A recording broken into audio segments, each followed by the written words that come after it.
பரிசுத்த நாமத்தினாலே உங்கள் யாவரையும் வாழ்த்துகிறேன்.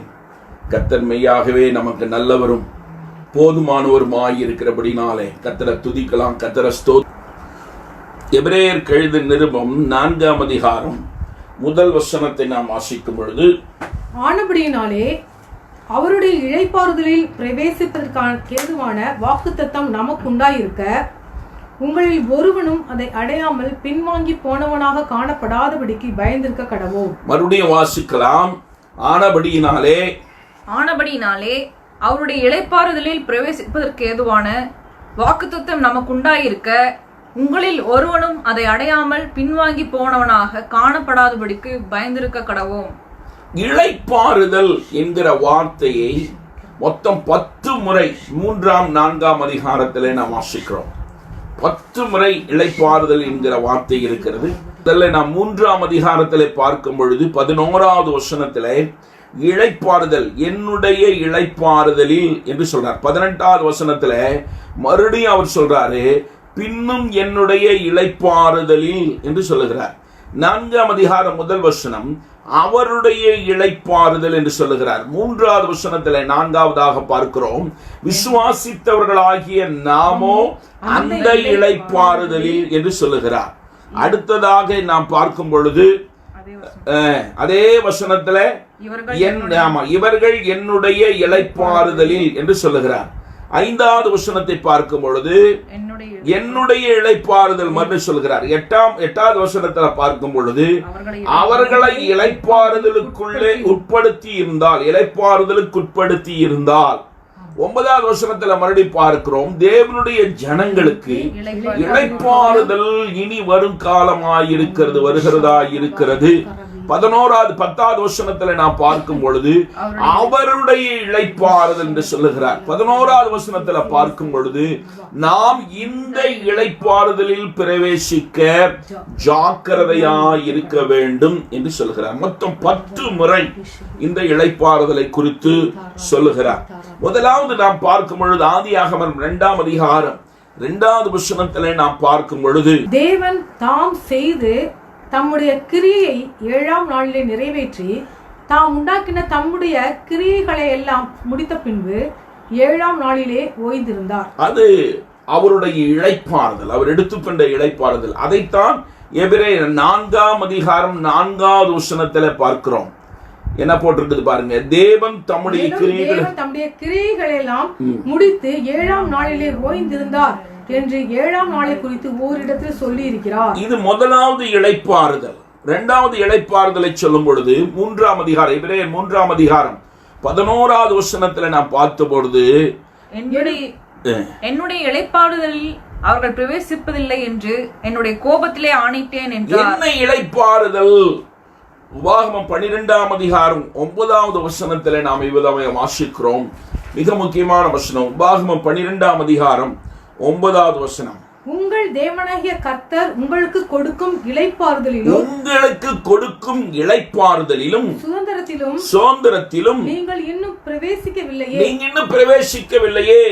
இஸ்ரேல் ரெஸ்ட் இன் கானான், கானானிலே இஸ்ரவேல் ஜனங்கள் அடைய வேண்டிய இளைப்பாறுதல். அது இன்னும் நம்ம வாசித்தோமானால் யோசுவாவின் புஸ்தகம் 21ஆம் அதிகாரம் 43, 44வது வசனங்களிலே நாம் இவ்விதமாய் வாசிக்கிறோம். இந்த பிரகாரமாக கர்த்தர் இஸ்ரவேலுக்கு கொடுப்பேன் என்று அவர்களுடைய பிதாக்களுக்கு ஆணையிட்ட தேசத்தை எல்லாம் கொடுத்தார். அவர்கள் அவைகளை சுதந்திரித்துக் கொண்டு அவைகளிலே குடியிருந்தார்கள். கர்த்தர் அவர்களுடைய பிதாக்களுக்கு ஆணையிட்டபடியெல்லாம் அவர்களை சுற்றிலும் யுத்தம் இல்லாமல் இளைப்பாற பண்ணினார். சுற்றிலும் எந்த யுத்தம் வராதபடிக்கு அவர்களை இளைப்பாற பண்ணினார். கர்த்தருக்கு ஸ்தோத்திரம். ஆனால் நாம் இங்க பார்க்கிற விஷயம், எபிரேயர் எழுதின நிருபம் 4ஆம் அதிகாரம் 3வது வசனத்தை நாம் பார்க்கும் பொழுது, விசுவாசித்தவர்களாகிய நாமோ, நல்லா கவனிக்கணும், விசுவாசித்தவர்களாகிய நாம் அந்த இளைப்பாறுதலிலே பிரவேசிக்கிறோம். அது என்ன இளைப்பாறுதல்? மத்தேயு எழுதின சுவிசேஷம் 11ஆம் அதிகாரம் 28வது வசனத்தில் கர்த்தர் சொல்லுகிறார். மத்தேயு எழுதின சுவிசேஷம் 11ஆம் அதிகாரம் 28வது வசனத்துல, வருத்தப்பட்டு பாரம் சுமக்கிறவர்களே, நீங்கள் எல்லாரும் என்னிடத்தில் வாருங்கள், நான் உங்களுக்கு இளைப்பாறுதல் தருவேன். ஆமென், ஆமென். ஆண்டவராகிய இயேசு கிறிஸ்துவிடத்திலே நாம் வந்ததினாலே நம்மை ரட்சித்து கர்த்தர் நமக்கு இளைப்பாறுதலை, நல்லா கவனிக்கிறோம், மன நிம்மதியை, ஆத்தும சாந்தியை கர்த்தர் நமக்கு தந்திருக்கிறார். ஆத்துமாவிலே ஜீவனை தந்திருக்கிறார். செத்து போன ஆத்துமாவை ஜீவனுள்ள ஆத்துமாவாய் மாற்றி இருக்கிறார். நம்மை உயிர்ப்பித்திருக்கிறார். நம்முடைய உள்ளான மனுஷனை உயிர்ப்பித்திருக்கிறார். நம்முடைய உள்ளான மனுஷனை அவர் போஷித்துக் கொண்டிருக்கிறார். உள்ளான மனுஷனிலே நாம் நிம்மதியை, சமாதானத்தை, சந்தோஷத்தை, ஆத்தும சாந்தியை அனுபவிக்கிறோம். செத்ததுக்கு அப்புறம் தான் ஆன்மா சாந்தி அடைவதா? செத்ததுக்கு அப்புறம் ஆன்மாவும் சாந்தி அடையாது, பூந்தியும் அடையாது. ரட்சிக்கப்பட்டால் ஆண்டவரால் இயேசு கிறிஸ்துவை குல தெய்வமாய் நாம் ஏற்றுக்கொண்டால், என்னுடைய பாவங்களுக்காய், அக்கிரமங்களுக்காய், மீறுதல்களுக்காய், சாபங்களுக்காய் சிலுவையில அடிக்கப்பட்டார். ஆண்டவரால் இயேசு கிறிஸ்து எனக்காய் உயிரோடு எழுந்தார்.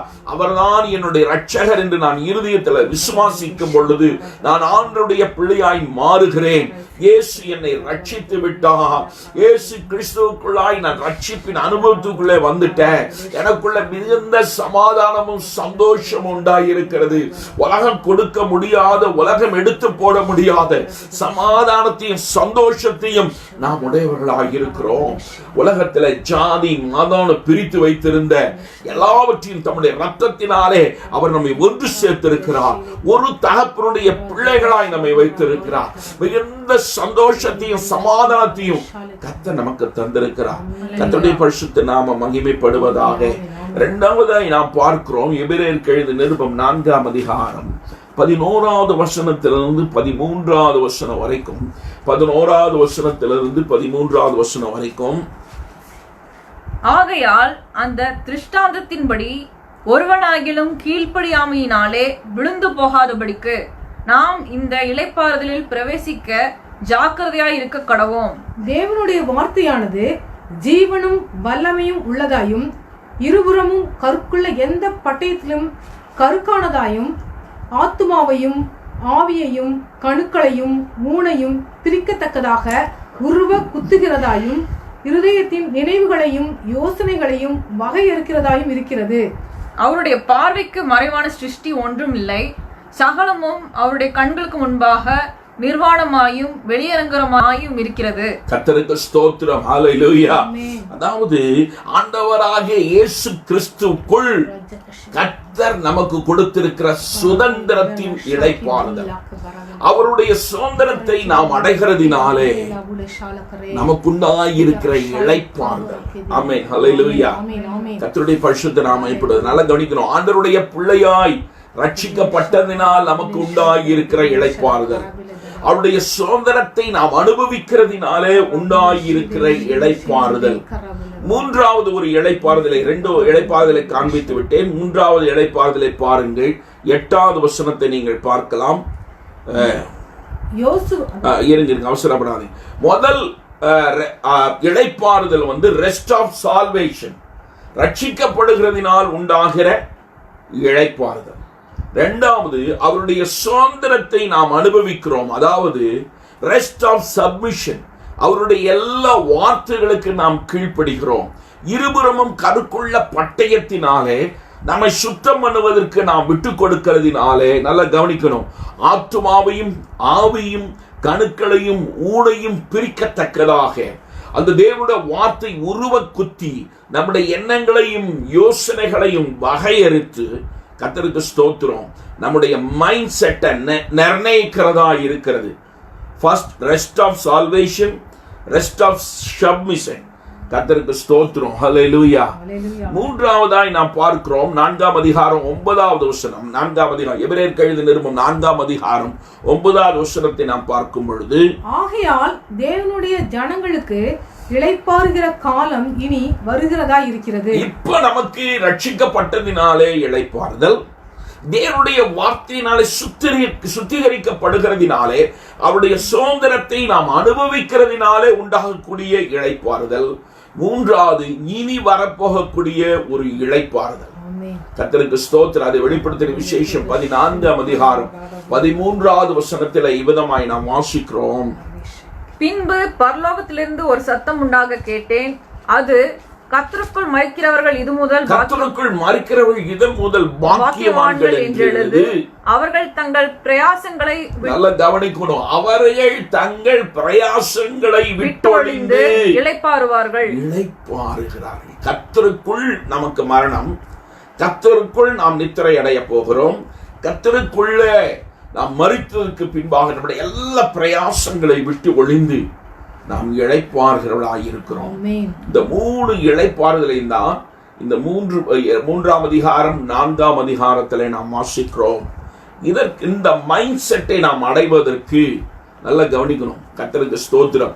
4ஆம் அதிகாரம் 1 வசனத்திலே நாம் வாசிக்கிற விஷயம் பயந்திருக்க கடவோம் என்று எழுதப்பட்டிருக்கிறது. என்ன பட்டிருக்கு? பயந்திருக்க கடவோம்.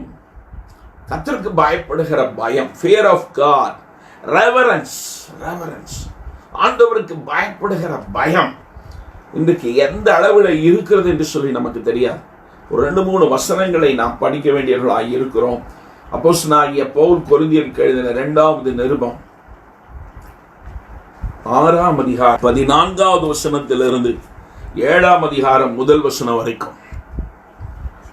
அந்நிய நுகத்திலே அவிசுவாசிகளுடன் பிணைக்கப்படாது நீதிக்கும் அநீதிக்கும் சம்பந்தம் ஏது? ஒளிக்கும் இருளுக்கும் ஐக்கியம் ஏது? கிறிஸ்துவுக்கும் பேலியாளுக்கும் இசைவேது? அவிசுவாசியுடனே விசுவாசிக்கு பங்கேது? தேவனுடைய ஆலயத்துக்கும், நல்லா கவனிக்கணும், தேவனுடைய ஆலயத்துக்கும் விக்கிரகங்களுக்கும் சம்பந்தம் ஏது? நான் அவர்களுக்குள்ளே வாசம் பண்ணி அவர்களுக்குள்ளே உலாவி அவர்கள் தேவனாயிருப்பேன், அவர்கள் என் ஜனங்களாய் இருப்பார்கள் என்று தேவன் சொன்னபடி நீங்கள் ஜீவனுள்ள தேவனுடைய ஆலயமாயிருக்கிறீர்கள் என்று ஆலயமாயிருக்கிறீர்களே. ஆனபடியால் நீங்கள் அவர்கள் நடுவிலிருந்து அப்படி மற்றவங்களை விட்டு, அவர்களை விட்டு, தீட்டுகளை விட்டு, அசுசிகளை விட்டு, அருவருப்பானதை விட்டு நடுவிலிருந்து புறப்பட்டு பிரிந்து போய் அசுத்தமானதை தொடாதிருங்கள் என்று கர்த்தர் சொல்லுகிறார். அப்பொழுது நான் உங்களை ஏற்றுக்கொண்டு உங்களுக்கு பிதாவாயிருப்பேன், நீங்கள் எனக்கு குமாரரும் குமாரத்திகளுமாய் இருப்பீர்கள் என்று சர்வ வல்லமையுள்ள தேவன் சொல்லுகிறார். இப்படிப்பட்ட வாக்குத்தத்தங்கள், நல்லா கவனிக்கணும், 7ஆம் அதிகாரம் 1 வசனம். இப்படிப்பட்ட வாக்குத்தத்தங்கள் நமக்கு உண்டாயிருக்கிறபடியால் பிரியமானவர்களே, மாம்சத்திலும், நல்லா கவனிக்கணும், மாம்சத்திலும் ஆவியிலும் உண்டான எல்லா அசுசியும் நீங்க நம்மை சுத்திகரித்துக் கொண்டு பரிசுத்தமாகுதலை தேவ பயத்தோடு பூரணப்படுத்த கடவோம். பரிசுத்தமாகுதலை தேவ பயத்தோடு பூரணப்படுத்த கடவோம். நான் பரிசுத்தமாயிட்டே இருக்கணும். தேவ பயம் இல்லாம பரிசுத்தம் அடைய முடியாது. பூரணத்துவத்துக்குள்ளும் நம்ம போக முடியாது. அருமையானவர்களே, கர்த்தருக்கு ஸ்தோத்திரம். எல்லாவற்றையும் விட்டு பிரிந்து வர வேண்டியது அவசியம். உலகத்தினுடைய இச்சைகள், அருவருப்புகள், ஜனங்களுடைய பாவங்கள், நடக்கைகள், பாரம்பரியங்கள், சமுதாய ஜாதி கட்டுப்பாடுகள், இவைகள் எல்லாவற்றையும் விட்டு வெளியே வரணும். ஆண்டட்ட மாத்திரம் ஆவியிலும் நம்முடைய ஆத்துமாவிலும் சரீரத்தில் உண்டான எல்லா அசுசியும் நீங்கும்படியாக பரிசுத்தமாகுதலை என்ன செய்யணுங்கிறாரு? பரிசுத்தமாகுதலை தேவ பயத்தோடு என்ன செய்யணுமா? பூரணப்படுத்த கடவோம் என்று சொல்லுகிறார். கர்த்தருக்கு பயப்படுகிற பயம் நமக்குள்ளே பற்றி எரிந்து கொண்டே இருக்க வேண்டும். கர்த்தருக்கு ஸ்தோத்திரம். அப்போஸ்தலனாகிய பவுல் பிலிப்பியருக்கு எழுதின நிருபம் 2ஆம் அதிகாரம் 12வது வசனம். ஆதலால் எனக்கு பிரியமானவர்களே, நீங்கள் எப்பொழுதும் கீழ்ப்படுகிறபடியே நான் உங்களுக்கு சமீபமாய் இருக்கும் பொழுது மாத்திரமல்ல, நான் தூரமாய் இருக்கிற இப்பொழுதும் அதிக பயத்தோடும். நல்ல கவனிக்கணும், அவர் சொல்றாரு அதிக பயத்தோடும். தேவனுடைய வார்த்தை, ஆவியானவர் எழுதி வைத்திருக்கிற வார்த்தை, அதிக பயத்தோடும் நடுக்கத்தோடும் உங்கள் ரட்சிப்பு நிறைவேற நீங்க என்ன செய்யுங்க? பிரயாசப்படுங்க. எப்படி? அதிக பயத்தோடும். சொல்லுங்க, அதிக பயத்தோடும் நடுக்கத்தோடும் உங்கள் ரட்சிப்பு நிறைவேற என்ன செய்யுங்க? பிரயாசப்படுங்க. ஏன் கேட்டா, ரட்சிப்பு 3 நிலைக்குரியது. Past, present, future. நாம் ரட்சிக்கப்பட்டுட்டோமா? ஆமாம், நாம் ரட்சிக்கப்பட்டோம். எபேசியர் எழுதின நிருபம் 2ஆம் அதிகாரம் 8வது வசனத்திலே விதமாய் வாசிக்கிறோம், கிருபையினாலே விசுவாசத்தை கொண்டு ரட்சிக்கப்பட்டீர்கள். அப்ப நம்ம ரட்சிக்கப்பட்டுட்டோம். கிருபையினாலே விசுவாசத்தை கொண்டு நம்ம என்ன செய்யப்பட்டிருக்கிறோம்? ரட்சிக்கப்பட்டுட்டோம். ரைட். ஆனால் இங்கு பிலிப்பியர் எழுதின நிருபம் 2ஆம் அதிகாரம் 12வது வசனத்தில் ஆவியானவர் சொல்லுகிறார், அதிக பயத்தோடும் நடுக்கத்தோடும் உங்கள் ரட்சிப்பு நிறைவேற நீங்க என்ன செய்யுங்க? பிரயாசப்படுங்க. விளையாட்டு இல்ல. ரட்சிக்கப்பட்டுதான் இருக்க முடியாது. அதிக பயத்தோடும் நடுக்கத்தோடும் உங்கள் ரட்சிப்பு நிறைவேற நீங்க என்ன செய்யுங்க? பிரயாசப்படுங்க. ஏன் கேட்டா, இனிமேல் தான் ரட்சிக்கப்பட போகிறோம். அதை புரிந்து கொள்ளுங்கள். எபிரேயர் எழுதின நிருபம் 9ஆம் அதிகாரம் 28வது வசனத்தை வாசிக்கும் பொழுது, கிறிஸ்துவும் அநேகருடைய பாவங்களை சுமந்து பாவங்களை சுமந்து தீர்க்கும்படிக்கு ஒரே தரம் பலியிடப்பட்டு தமக்காக காத்து கொண்டிருக்கிறவர்களுக்கு அவருக்காக காத்து கொண்டிருக்கிறவர்களுக்கு நல்ல கவனிக்கணும், ரட்சிப்பை அருளும்படி இரண்டாம் தரம் என்ன செய்வாரா? பாவம் இல்லாமல் தரிசனமாவார். கர்த்தருக்கு ஸ்தோத்திரம். ஹல்லேலூயா. கர்த்தரை மகிமைப்படுத்துங்க.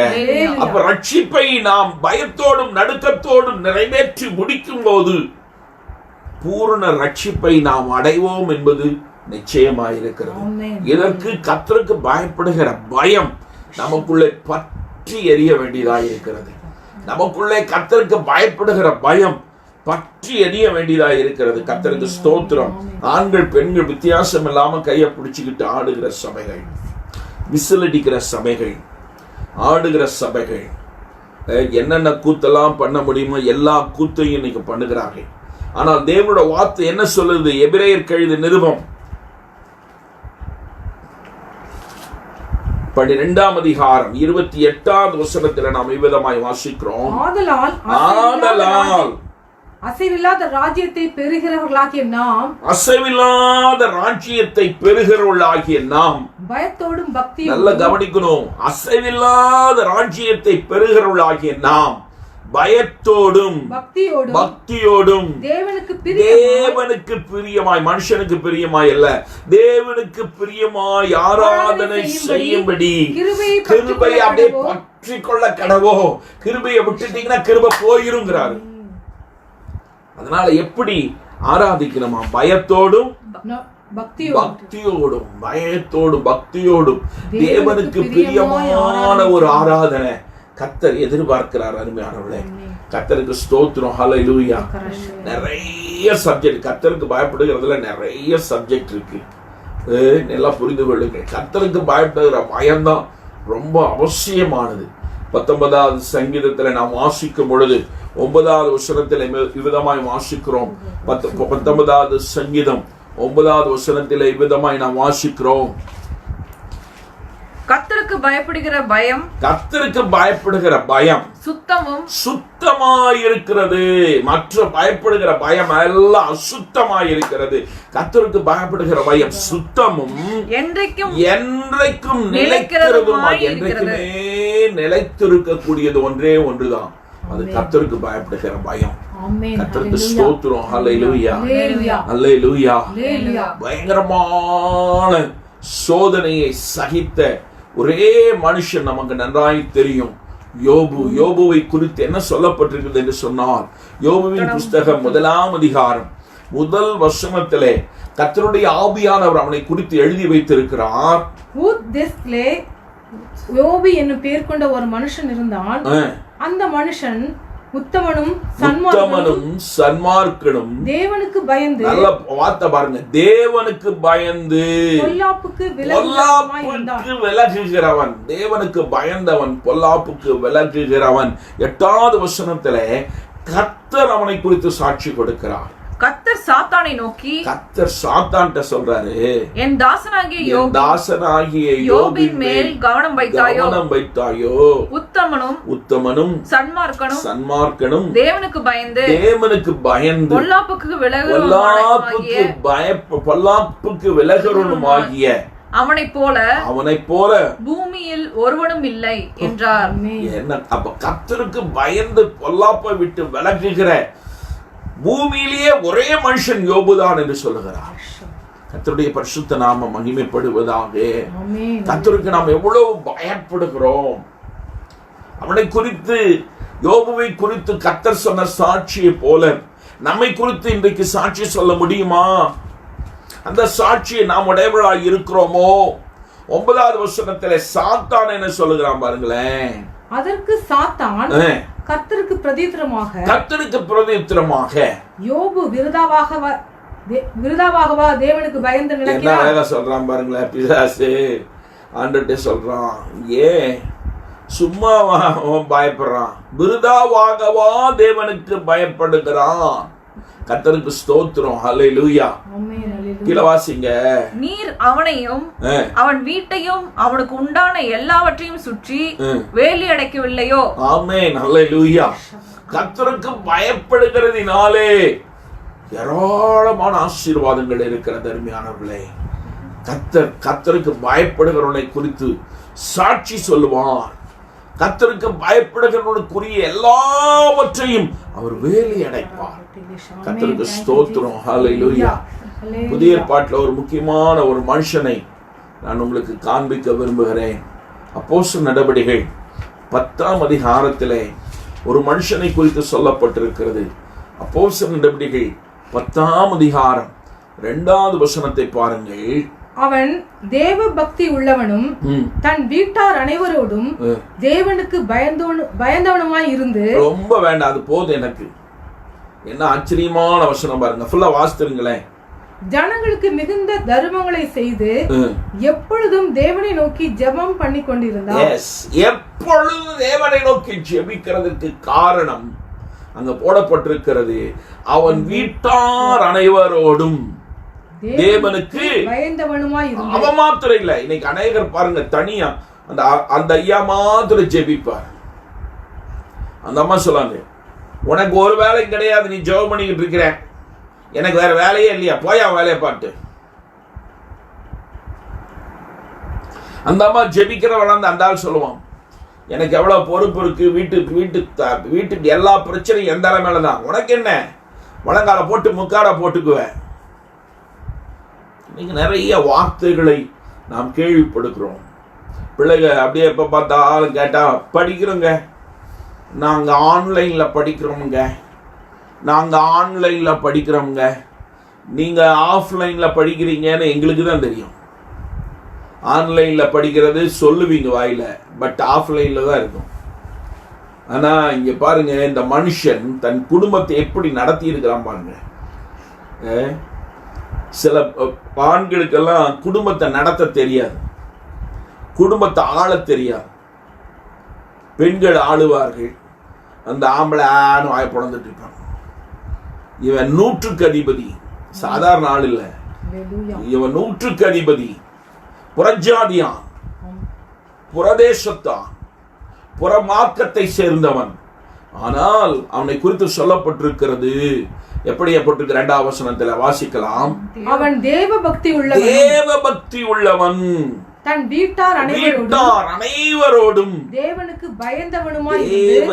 பயந்தவனுமாயிருந்து ஜனங்களுக்கு மிகுந்த தர்மங்களை செய்து.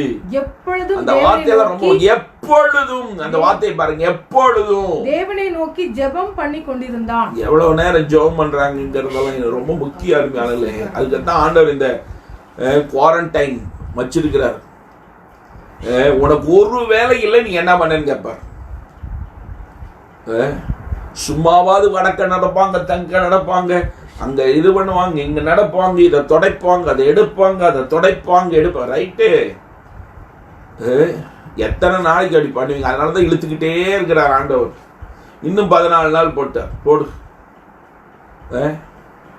எவ்வளவு நேரம்? எப்பொழுதும் அவன் 100க்கு அதிபதியாக இருந்தாலும், இந்த வார்த்தை என்னை ரொம்ப பாதித்த வார்த்தை.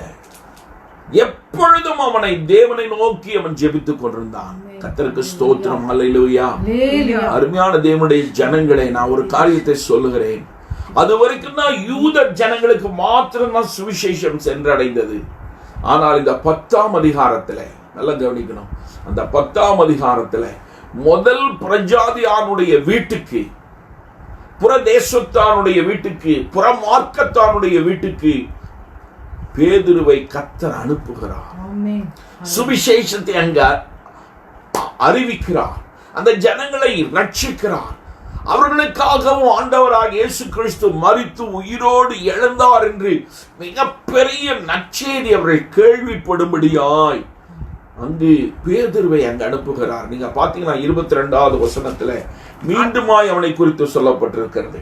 அதற்கு அவர்கள், நீதிமானும் தேவனுக்கு பயப்படுகிறவரும் யூத ஜனங்கள் எல்லாராலும் நல்லவர் என்று சாட்சி பெற்றவரும், தேவனுக்கு பயப்படுகிறவரும் யூத ஜனங்களுக்கு எல்லாராலும் நல்லவர் என்று சாட்சி பெற்றவருமாகிய கொர்நேலியு என்னும் 100க்கு அதிபதி உம்மை தம்முடைய வீட்டுக்கு அழைப்பித்து. என்ன பாருங்க, கர்த்தருக்கு ஸ்தோத்திரம், ஹல்லேலூயா.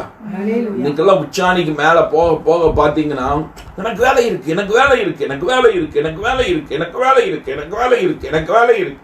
வேத வாசிக்க நேரம் கிடையாது, ஜெபிக்க நேரம் கிடையாது, முழங்கால் போட நேரம் கிடையாது. இவங்க வேலை செஞ்சு என்ன பண்ண போறாங்க? யாருக்கு அது பிரயோஜனம்? நித்தியத்துக்குரிய வேலையா செய்றீங்க?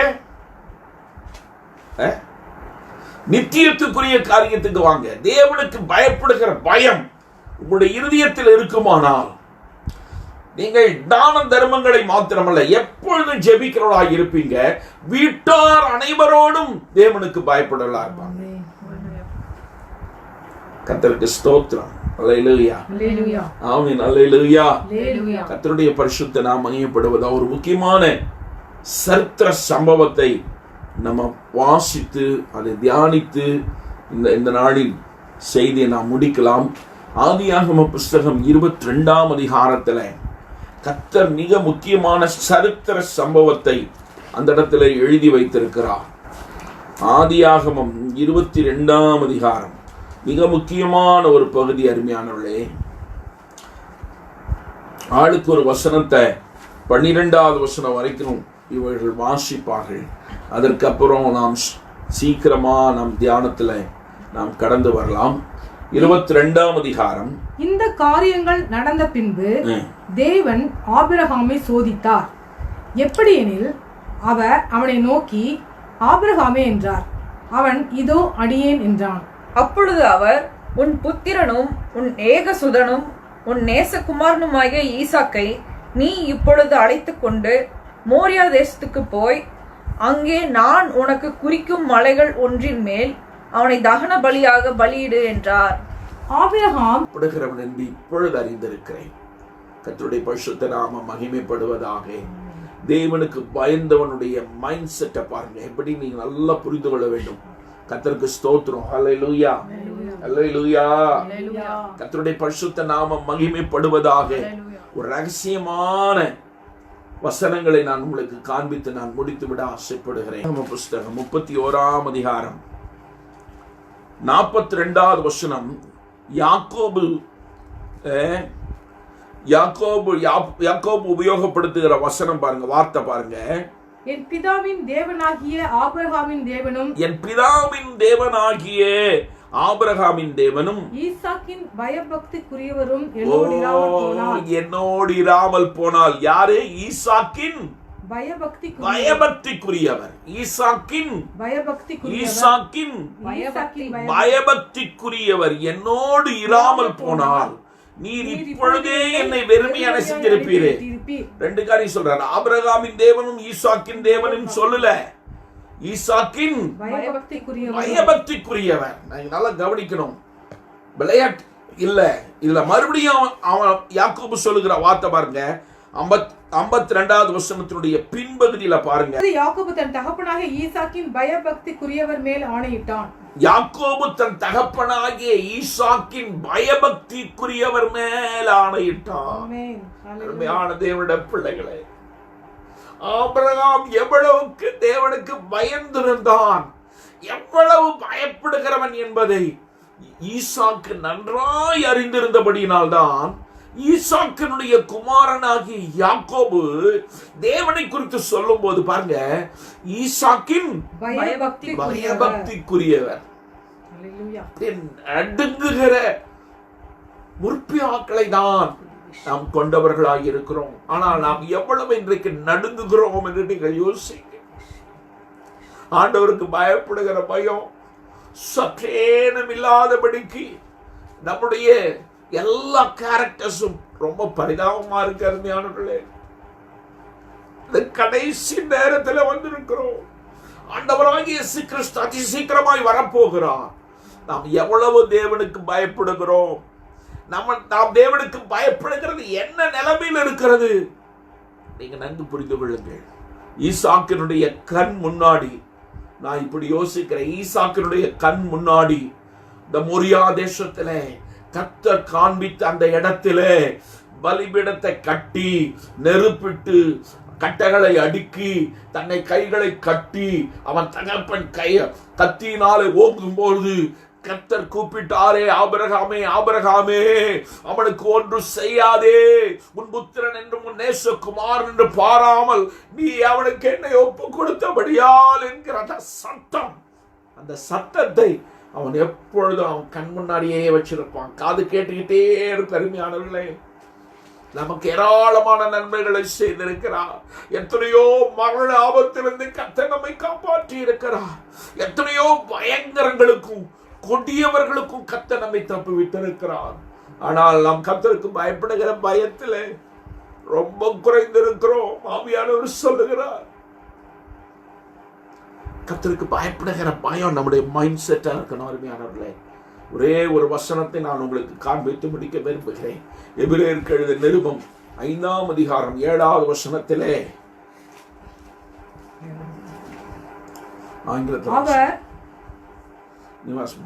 அவர் மாம்சத்தில் இருந்த நாட்களில் தம்மை மரணத்தினின்று ரட்சிக்க வல்லமையுள்ளவரை நோக்கி பலத்த சத்தத்தோடும் கண்ணீரோடும் விண்ணப்பம் பண்ணி வேண்டுதல் செய்து தமக்கு உண்டான பயபக்தியின் நிமித்தம். ரொம்ப முக்கியமான வசனம், மீண்டும் அதை நாம் வாசிக்கலாம். அவர் மாம்சத்தில் இருந்த நாட்களில் தம்மை மரணத்தினின்று ரட்சிக்க வல்லமையுள்ளவரை நோக்கி பலத்த சத்தத்தோடும் கண்ணீரோடும் விண்ணப்பம் பண்ணி வேண்டுதல் செய்து உண்டான பயபக்தி. நல்ல கவனிக்கணும், ஆண்டவராகிய இயேசு கிறிஸ்து பிதாவினிடத்திலே பயபக்தி உள்ளவனாயிருந்தார். ஆபிரகாமினுடைய குமாரனாகிய ஈசாக்கு ஆண்டவராகிய இயேசு கிறிஸ்துவுக்கு முன்னோடியாயிருக்கிறார்.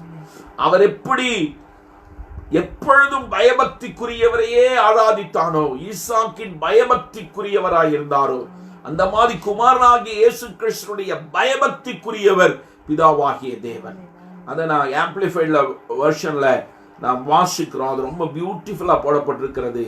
In the days of his flesh, that is Jesus, offered up definite special petitions, that is for that which he not only wanted but needed, and supplications with strong crying and tears to him who was in, that is always able to save him out from death.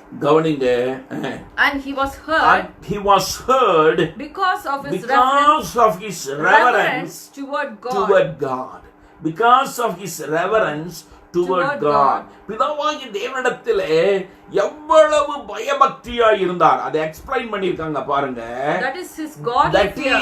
is his godly fear. Godly fear. His piety. His piety. In that in that he shrank from he the horrors. shrank from the Horrors horrors of separation from the bright from presence the of the bright Father. presence of the Father. அதாவது பிதாவினுடைய மடியில் இருந்த அந்த ஒரே பேரான குமாரன் மகா பெரிய வெளிச்சத்திலே பார்த்திராத காண முடியாத வெளிச்சத்துக்குள்ளே பிதாவோடே வாசமாயிருந்த குமாரனாகிய இயேசு கிறிஸ்து நமக்காக பாவமானார். அந்த வெளிச்சத்திலிருந்து அவர் விலகி வந்தாரே, அது குறிப்பிடப்பட்டிருக்கிறது. காரணம், குமாரனாகிய இயேசு கிறிஸ்து பிதாவாகிய தேவனுக்கு பயபக்திக்குரியவராயிருந்தார். பிதாவாகிய தேவன் இயேசு கிறிஸ்துவுக்கு பயபக்திக்குரியவராயிருந்தார். கர்த்தருக்கு ஸ்தோத்திரம். ஹல்லேலூயா. நாம் ரட்சிக்கப்பட்டது ரொம்ப நல்லா இருக்கே. நாம் ஞானஸ்நானம் எடுத்திருக்கிறோம், பரிசுத்தாவின் அபிஷேகம் பெற்றிருக்கிறோம், கர்த்தருடைய சபையில இருக்கிறோம், கர்த்தருடைய பந்திக்கு வருகிறோம், நிறைய சத்தியங்களை அறிந்திருக்கிறோம், நிறைய வசனங்களை வாசிக்கிறோம், பாடுகிறோம், எல்லாம் நல்லதுதான்.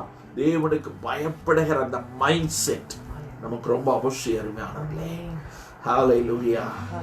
ஆமா, நம்முடைய மைண்ட் செட், நம்முடைய எண்ணங்களிலே, நம்முடைய யோசனைகளிலே, சிந்தனைகளிலே, நம்முடைய இருதயத்திலே கர்த்தருக்கு பயப்படுகிற பயம் பற்றி எரிகிறது.